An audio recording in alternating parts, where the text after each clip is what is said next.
Well, how you like that? There went a whole hour's worth of recording that didn't get done. So now I can't show you, but I actually went to get the camera to show you how I pulled this off. There was no bolt holding it. The nuts were loose as could be, so the base gasket was what the problem was. It was blowed out. I went through all this, man. I even showed you guys the rings, how the rings were good. They still got the writing on them. So this will just be a quick update video, I guess.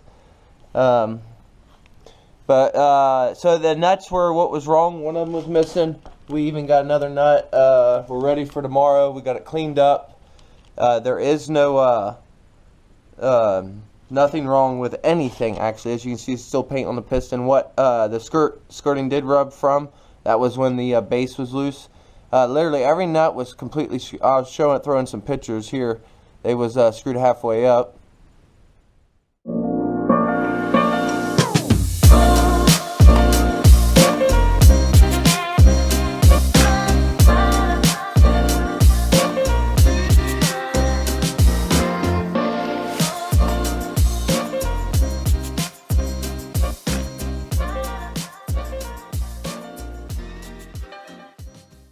As you see right there, they was loose and one of them was missing.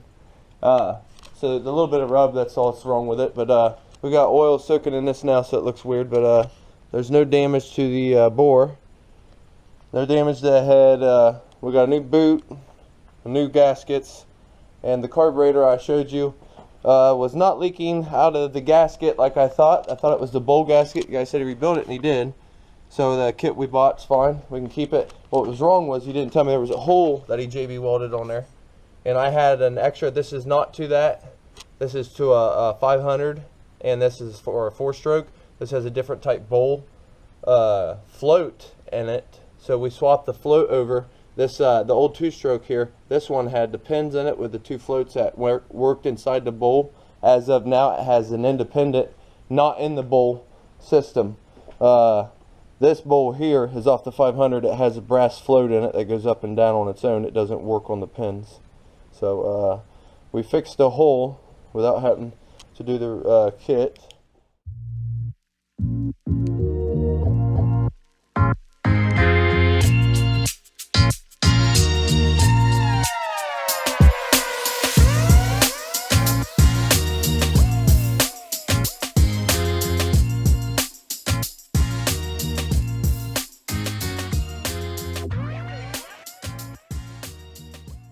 We got some gas line taken out. That was too much. It was running over top of the engine at an angle that it was no way it was possible to pump gas, or to be gravity fed.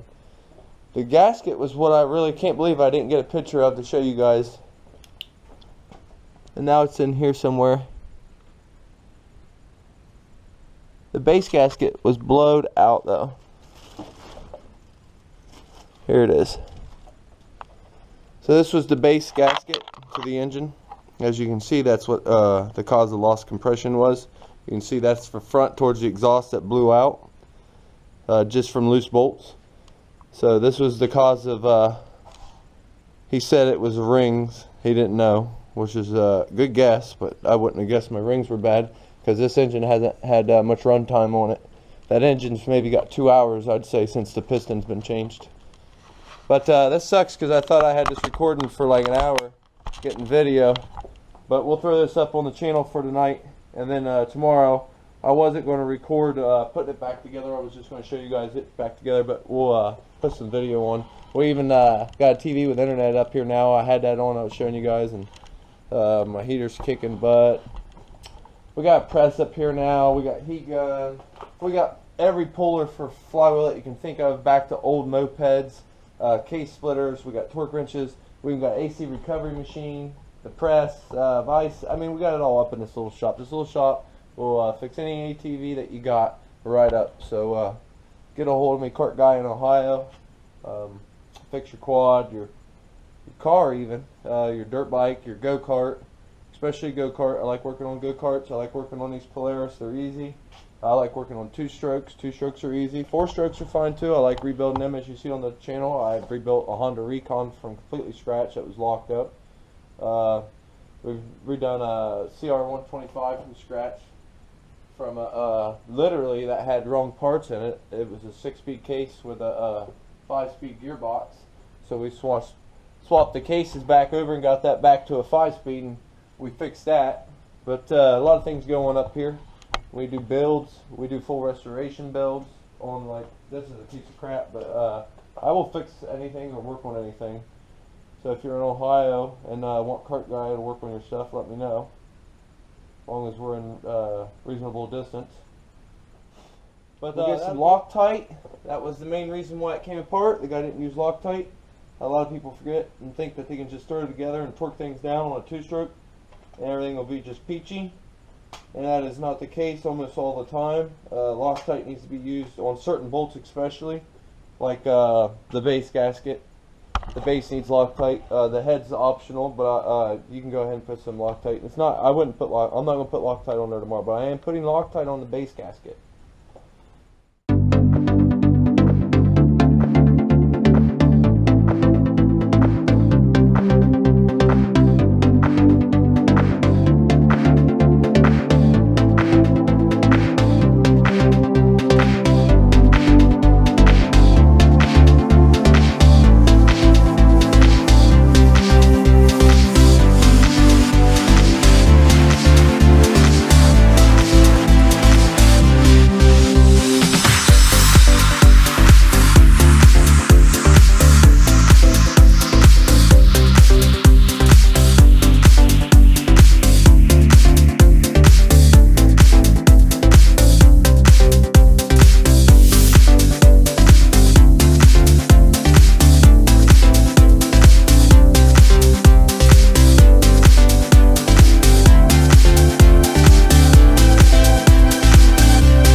So we made a new wire for the coil. The old one was ragged out.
I got the Polaris Xpress done. It still needs a new chain. That one's a little stretched out. Might take a couple links out of it, but my sister wants a purple one or a pink one for it, so we're going to get a pink chain. Probably swap the exhaust out, and the CVT cover had a hole in it and it was deformed. I used a heat gun to try to bring it back, but we got another one sitting up there on the Explorer. We'll just use from it and then get a new cover. So right now it needs a chain, a cover, and possibly a little exhaust work. I think a rat's built a nest in the exhaust. I'm not sure. But it runs good. It just needed a base gasket, a head gasket, an intake manifold, little things.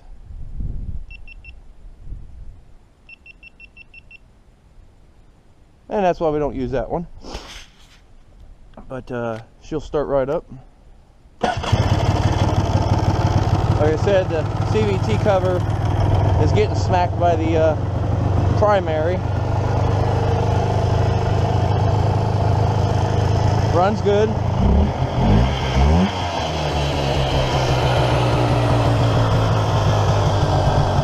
It's not smoking as much as I'd like to see.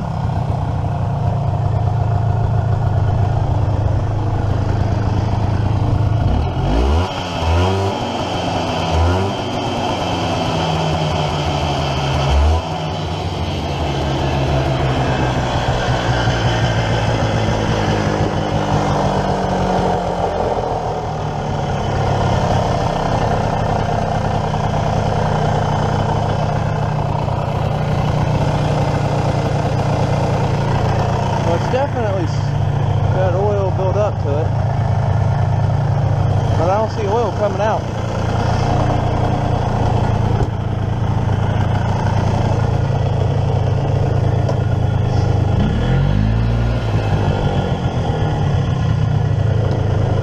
We put some new back pads on it.